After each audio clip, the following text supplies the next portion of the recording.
Chapitre 29. Les ondes. La galaxie nous paraît avoir des dimensions effrayantes parce que nous sommes petits par rapport à elle. Mais lorsqu'on la regarde de l'extérieur et de loin, en sachant qu'elle est entièrement remplie d'autant de mondes qu'il y a d'étoiles, on s'aperçoit que la vie ne souffre nullement des distances qui séparent ces étoiles.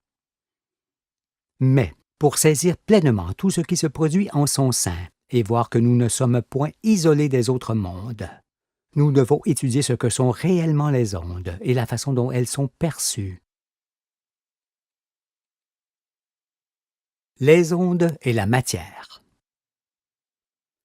Comprenons d'abord que les ondes sont des mouvements vibratoires, à fonction périodique, ne pouvant se former et se propager que dans un milieu matériel. Il y a les ondes que l'on dit magnétiques, faites exclusivement dans l'essence, comme celles qui se propagent depuis le sol jusque dans l'espace et que l'on appelle ondes radioélectriques. Et il y a les ondes que l'on dit matérielles, qui sont des vibrations effectuées seulement dans les corps gazeux, liquides ou solides. Que ce soit dans l'essence ou les corps, toutes se propagent dans la matière par répercussions successives du phénomène qui les a créées.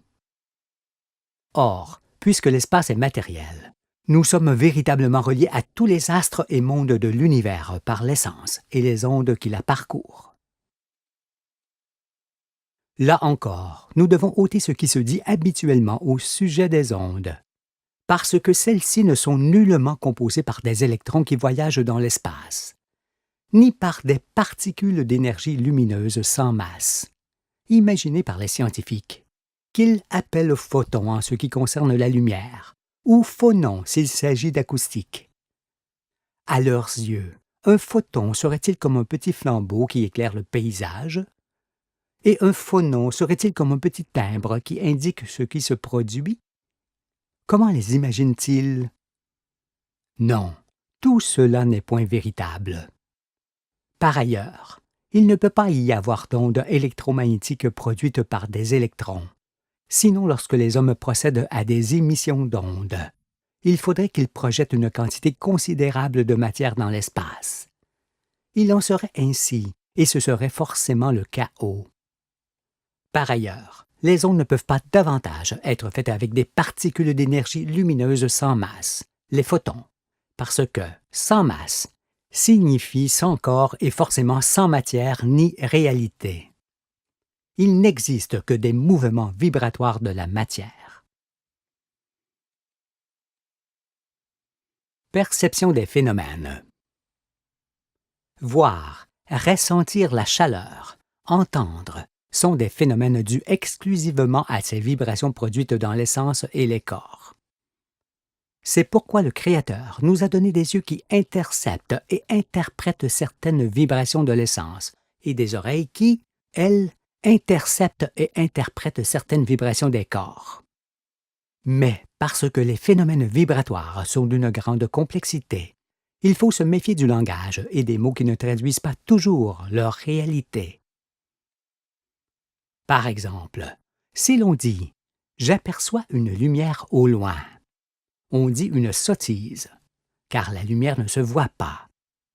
Si elle se voyait, on serait dans un éblouissement constant, parce qu'on ne verrait qu'elle et non les objets. Non, ce que l'on aperçoit, ce n'est pas une lumière, mais un point éblouissant qui fait vibrer l'essence jusqu'à soi. Pareillement, si l'on dit « le son se propage dans l'atmosphère », on dit encore une sottise, parce que le son, en tant que tel, n'existe que lorsque les forces vibratoires sont captées par l'oreille. Hors de l'oreille, le son n'est que vibration. Cette image symbolise en haut l'univers plein, par la rangée de boules en contact, et, en dessous, l'univers que l'on suppose vide, par la seule boule allant se déplacer en son sein. Si l'on frappe sur la première boule de la rangée du haut, la dernière boule de cette rangée bougera immédiatement comme si elle était reliée à la première par une barre rigide. Et si, avec la même force, on frappe cette fois sur la boule seule du dessous, Celle-ci parcourra la distance pour aller d'un point à l'autre, en mettant un délai. Pour que la rangée de boules du haut représente l'essence de l'espace, on imagine les boules de toutes parts, se touchant les unes les autres. Quant à la boule seule, elle est la représentation d'une particule qui traverserait tout l'espace, comme le croient les savants qui mesurent les distances séparant les étoiles avec le temps que mettrait un photon ou un électron pour aller de l'une à l'autre. En raison de quoi, ils n'hésitent point à dire que nous voyons les étoiles dans le passé, parce que leurs fameuses particules mettent un certain temps pour venir d'une étoile jusqu'à nous et signaler qu'elle brille au loin, à tel endroit. Cependant, si l'on voyait les étoiles dans le passé, telles qu'elles étaient il y a des millions et des milliards d'années-lumière, comme ils disent, il est incontestable qu'on verrait aussi toutes choses dans le passé, même celles qui sont sur Terre, loin ou près de nous. Cela étant, chacun existerait en étant plus ou moins en avance sur tout ce qu'il voit. Mais il n'en est pas ainsi, car, en raison de l'incompressibilité de l'essence qui bouge dans tout son volume, les étoiles nous apparaissent immédiatement telles qu'elles sont à l'instant où nous les observons. Regardez à nouveau la figure du haut et imaginez le marteau et les vibrations qu'il provoque comme étant l'étoile et la dernière boule de la rangée comme si elle était en contact avec vous. Et vous comprendrez qu'il n'existe aucune vitesse de la lumière, d'autant que cette dernière n'existe nullement. Non, ce qui illumine, éclaire et rend visibles les choses, ce n'est pas la lumière, mais le déplacement de l'essence et son interception, comme cela est représenté par la rangée de boules. Un éclair d'orage fait vibrer très loin l'essence qui est incompressible, et on le voit immédiatement, sans délai, tandis que le bruit de cet éclair nous parvient plus tard. Il en est ainsi, parce que l'atmosphère qui vibre au contact de l'éclair, elle, est compressible. Par conséquent, il y a forcément délai de répercussion du phénomène dans l'air. Je l'explique autrement. L'air est composé de particules qui sont plus ou moins écartées les unes des autres. L'eau, elle, est composée de particules qui se touchent. Un corps solide de densité supérieure, comme le métal par exemple, est composé de particules qui cette fois sont soudées les unes aux autres. Ainsi, des vibrations faites dans l'air, qui deviennent des sons pour les oreilles, s'évanouiront beaucoup plus vite que celles faites dans l'eau, qui, elle, est incompressible, ou dans un corps solide, qui l'est également. Par exemple, si on donne un coup sur un corps solide d'une extrême dureté, ce coup sera immédiatement entendu sur toute la surface de ce corps, parce que le corps vibre dans tout son volume. Dans ce cas, il n'y a aucun délai de répercussion du coup, contrairement au délai que l'on observe dans l'eau ou dans l'air. La chaleur est faite par des vibrations de l'essence qui se propageront beaucoup plus vite dans l'air, où les particules sont espacées, que dans l'eau, où les particules sont serrées.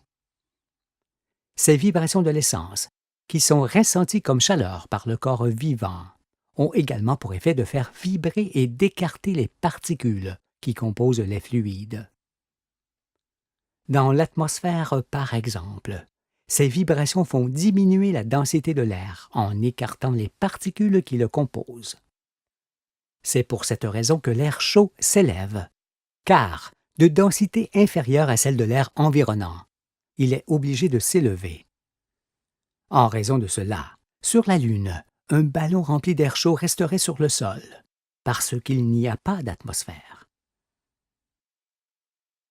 Si maintenant on imagine non plus une rangée, mais une multitude de boules côte à côte et en tous sens, on comprend qu'en frappant sur l'une d'entre elles, on obtiendrait le même résultat qu'avec une seule rangée, mais avec déploiement de la force. Et si l'on faisait de même sur une surface immense, remplie de boules, celle-ci serait beaucoup moins dérangée de loin en loin à cause du déploiement, On frapperait sur un seul point, alors que l'ensemble du volume bougerait. Une étoile est aussi un seul point dont la force dérange tout le volume de l'essence jusqu'à soi. Cela étant, on voit plus ou moins l'étoile selon sa distance. Voici deux autres illustrations qui montrent que les étoiles sont telles qu'on les observe, et non telles qu'elles étaient dans le passé. L'image de gauche représente un secteur de magnétosphère par le flux descendant sur l'astre, et l'image de droite un secteur du souffle de l'étoile par le flux qui remonte d'elle. Si c'était des trémies dans lesquelles on mettait du grain et que l'on se trouve soi-même au milieu, on ne ressentirait pas le grain couler à la même vitesse, ni avec la même force selon que l'on serait près ou loin du petit côté.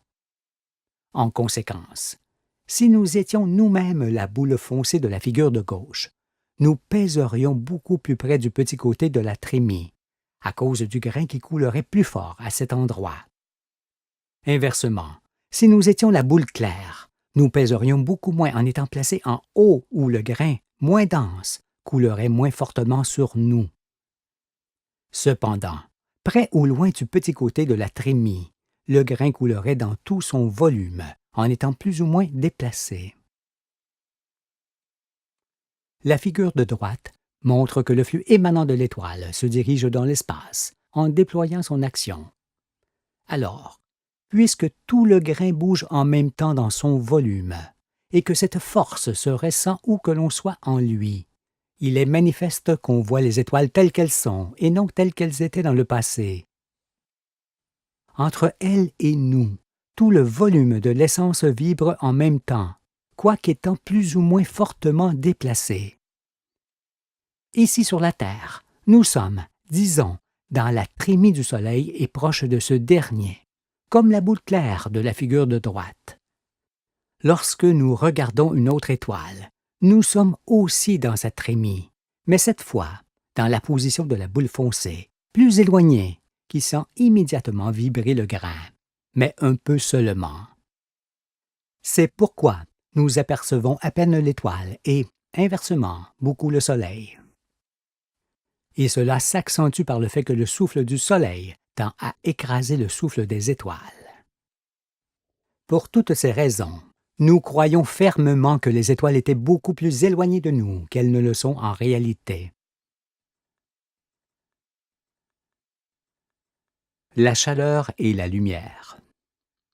Pourquoi la chaleur et la lumière sont-elles perçues lorsqu'on est assez près de l'étoile, alors que seule la lumière est perçue lorsqu'on en est fort éloigné? C'est toujours à cause du même phénomène du grain qui bouge beaucoup et avec plus de force vers le petit côté. Le grain est toujours de même nature. Il n'y a que sa façon de bouger qui change. Et c'est ainsi pour l'essence qui est de même nature, près ou loin du Soleil, et dont on perçoit les vibrations comme lumière et chaleur, ou lumière seulement selon la distance. Ajoutons à cela que lorsque nous éclairons un feu sur Terre, nous sommes à la fois dans le petit trémie du feu et dans la grande trémie du Soleil. Nous percevons donc les deux sources. Mais le feu qui forme une petite trémie n'est pas en mesure de faire vibrer l'essence aussi loin que ne le fait le Soleil. On ne peut donc le voir de très loin. Si on dispose d'une petite résistance électrique que l'on porte au rouge pendant la nuit, et que l'on se recule d'elle, on aura tôt fait de ne plus la voir à environ 300 pas. Au contraire, en s'avançant vers la résistance, on l'entrevoit de plus en plus distinctement. Et enfin, plus près encore, on ressent la chaleur en plus de la lumière. Cela est indéniable.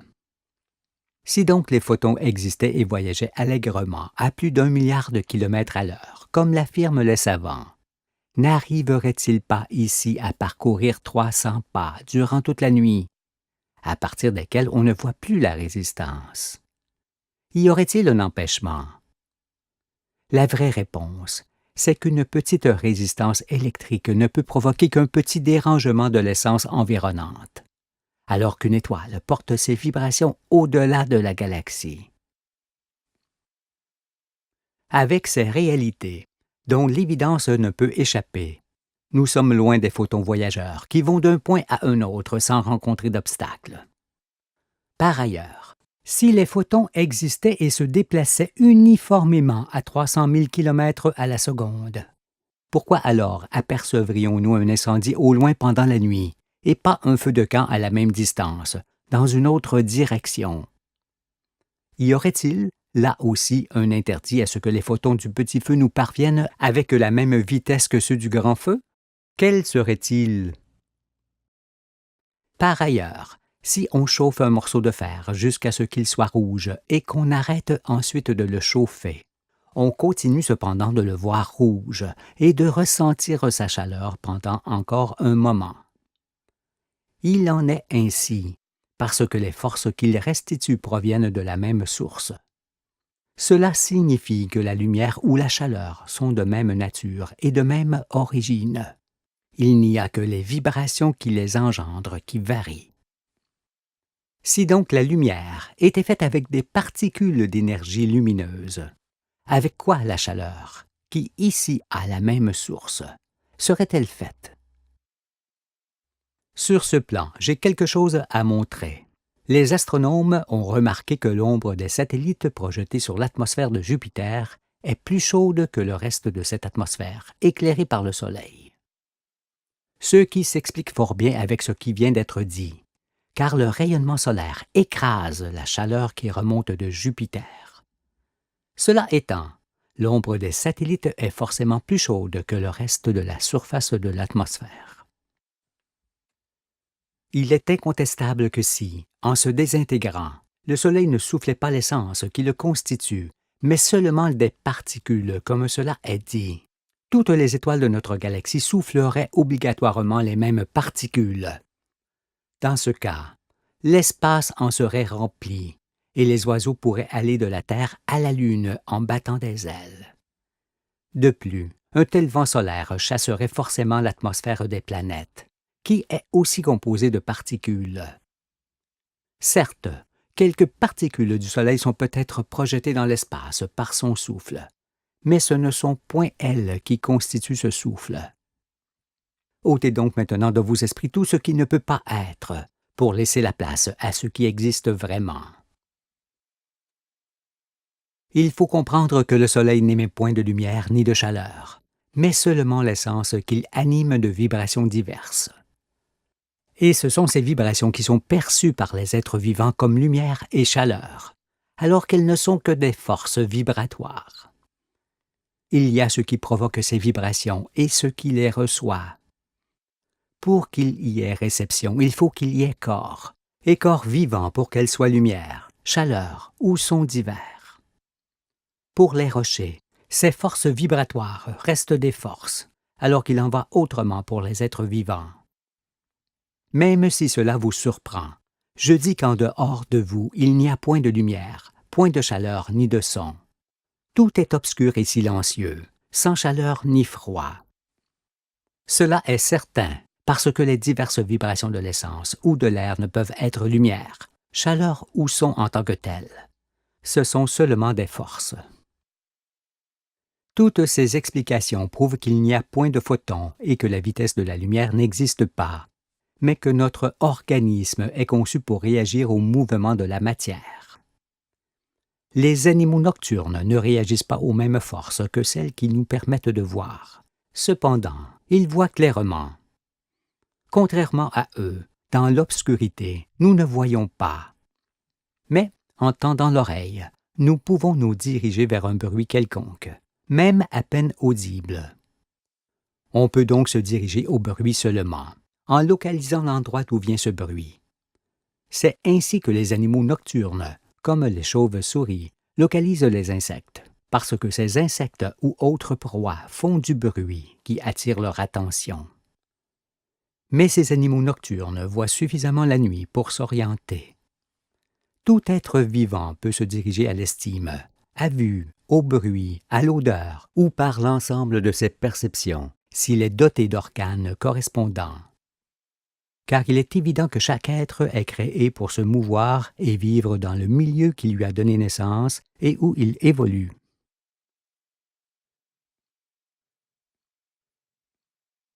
perception des couleurs. Il faut également savoir que c'est en raison de la grande diversité des vibrations de l'essence et de la consistance des corps qui nous les renvoie, qu'il y a couleur des objets et couleurs changeantes. Les objets et les matériaux sont cependant sans couleur particulière. Mais on les voit colorés en fonction du pouvoir qu'ils ont de réfléchir le flot de vibrations qui les frappe. Ainsi, la matière qui renvoie très mal ou pas du tout les ondes apparaît noire. La matière que l'on voit noire limite donc les flux perceptibles. Contrairement, la matière que l'on voit blanche, pouvant provoquer l'éblouissement, est la limite dans l'autre sens. Quant aux violents flux qui pourraient abîmer la vue, comme cela se produirait si l'on persistait à regarder le soleil en face, ils dépassent en puissance ce que l'on peut supporter. L'œil ne peut ni ne doit tout percevoir, et l'oreille de même. Il ne faut donc pas confondre les corps qui provoquent des vibrations, des ondes, avec les corps qui les renvoient, comme le fait la Lune ou un objet. Car le flux arrivant directement du corps qui l'émet jusqu'à nous montre ce point d'émission seulement. Et s'il nous est renvoyé par un objet, celui-ci prend alors l'aspect d'une source. On ne voit que les corps qui émettent des flux vibratoires, soit parce que ces corps sont des sources, soit parce qu'ils les renvoient en donnant l'apparence d'être des sources. On voit donc les choses en couleur, alors qu'en vérité rien n'est coloré. L'arc-en-ciel en est un excellent témoignage, parce qu'il est de toutes les couleurs, alors que l'eau est parfaitement incolore. Ces couleurs sont provoquées par le fond de pluie qui fait écho aux diverses vibrations solaires. Les matières ne sont pas en couleur, car ni l'éther, ni les particules, ni les astres ne sont colorés. La couleur n'est qu'un discernement et une identification n'appartenant qu'aux êtres vivants. On peut prendre pour preuve l'eau, qui est incolore et qui apparaît colorée uniquement par le rayonnement du soleil, ou encore l'air, qui n'a pas de couleur particulière, mais qui fait apparaître le ciel bleu par réfraction. De même, si nous nous rapprochions à vive allure d'une étoile, qui est blanche d'ordinaire, nous la verrions éclairée plutôt dans le bleu. Et si nous nous en éloignions à la même vitesse, nous la verrions éclairée plutôt dans le rouge. Il en serait ainsi, parce que notre grande vitesse s'ajouterait à celle de son souffle lorsque nous nous en rapprocherions, et s'y soustrairait lorsque nous nous en éloignerions. Cela étant, si une étoile blanche se trouve à une certaine distance de la Terre et exactement sur le même plan, nous pouvons, en raison de la rotation de la Terre autour du Soleil, la voir bleue aujourd'hui et rouge dans 6 mois.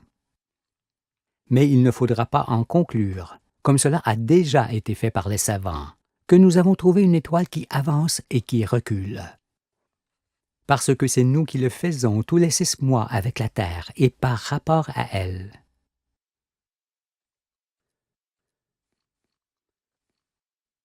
Les ondes provenant de l'espace. Toujours en ce qui concerne ces forces qui se propagent dans l'essence, il y a dans la grande roue tout un alphabet des bruits venant des astres en travail. La naissance d'un satellite produit un bruit identique à celui d'un gros éclair multiplié à la dimension de l'astre, qui pourrait être le A de cet alphabet. De par son activité, l'étoile elle-même provoque beaucoup d'ondes. Et elle produit aussi une forte émission lorsqu'elle s'éteint, parce que sa magnétosphère disparaît en s'effondrant d'un seul coup et en entraînant ses astres qui se heurtent de plein fouet. C'est donc du cœur de la galaxie où vont s'éteindre les étoiles qu'il émane le plus d'ondes, d'autant que dans cette région les étoiles sont les plus nombreuses. Si donc l'on considère que la naissance du satellite est le A de l'alphabet des bruits, la fin de l'étoile et de ses astres clôt forcément cet alphabet par le Z. Les ondes produites par une galaxie en travail ne manquent donc pas. Ce sont elles que les savants écoutent depuis la Terre avec stupéfaction, car pour eux, chacune est un mystère. En effet, ces hommes installent des oreilles géantes devant lesquelles ils sautillent en entendant tous ces bruits étonnants qui arrivent du ciel dans un amalgame incompréhensible. et par la courbure que les magnétosphères infligent aux ondes. Cela se complique, parce qu'ils observent souvent devant eux ce qui se produit ailleurs. Mais ce qu'ils écoutent est comparable à la rumeur qui monte d'une foule au sein de laquelle tout le monde parle en même temps, car tous les astres travaillent en même temps. En supposant que l'on retire la croûte de la Lune, on obtiendrait une sphère métallique froide, entièrement rigide, qui renverrait les ondes venant de la galaxie et que l'on reçoit déjà directement sur Terre. Or, de tels astres ne manquent pas dans le ciel, car tous les satellites sont ainsi dès leur naissance, après qu'ils se soient refroidis. Des calottes métalliques se trouvent aussi dans l'espace à la suite des collisions dues à la fin des étoiles. Et lorsque ces calottes tournent sur elles-mêmes, elles sont en mesure de renvoyer les ondes d'une façon alternative, ce qui donnera d'excellents pulsars pour les savants. De tels morceaux d'astres existent dans toutes les galaxies, et plus particulièrement au centre de ces dernières, provoqués par la collision des planètes qui finissent avec leur étoile.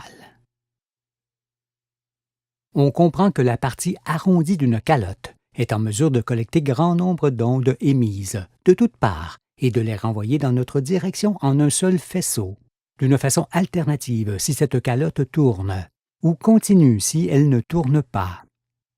C'est pourquoi ceux qui écoutent les étoiles les entendent deux fois, directement et indirectement. Mais de tels morceaux d'astres sont de nature à troubler plusieurs savants, parce qu'ils pensent avoir affaire à une radiosource énorme, provenant d'un gigantesque cataclysme. Ils n'en sortent pas, car pour ce genre humain, tout est désordre, chaos et catastrophe, desquels les yeux d'Ève descendraient. Il est certain également qu'un amas d'étoiles émet des ondes à profusion, parce qu'il s'agit du travail des astres qui le forment. C'est ce qu'ils appellent un quasar cette fois. Mais moi je dis que les pulsars et les quasars sont comme les trous noirs de l'esprit de ceux qui, étant indignes de la connaissance, veulent absolument une origine et une fin à l'univers. Fuyez ces hommes. Votre salut en dépend, car ils sont fort loin de la réalité sur la matière, ainsi que sur les ondes et l'esprit qu'elles forment et portent dans tout l'univers. En ce qui concerne la portée des ondes émises par l'homme, pouvant être courtes, moyennes ou grandes, sectorielles ou pas, que l'émetteur et le récepteur soient côte à côte ou séparés l'un de l'autre par de plus grandes distances, cela n'empêche pas leur liaison. C'est pourquoi on peut fort bien animer un instrument récepteur placé devant soi ou sur la Lune, parce que l'essence et les ondes qui parcourent cette dernière nous relient à lui, où qu'il soit. L'homme saurait donc faire cela en étant créature, et Dieu ne saurait nous animer pareillement en étant le Créateur. L'univers émet et nous sommes son œuvre qui le reçoit. Cela étant, nous fonctionnons avec l'univers et non indépendamment de lui.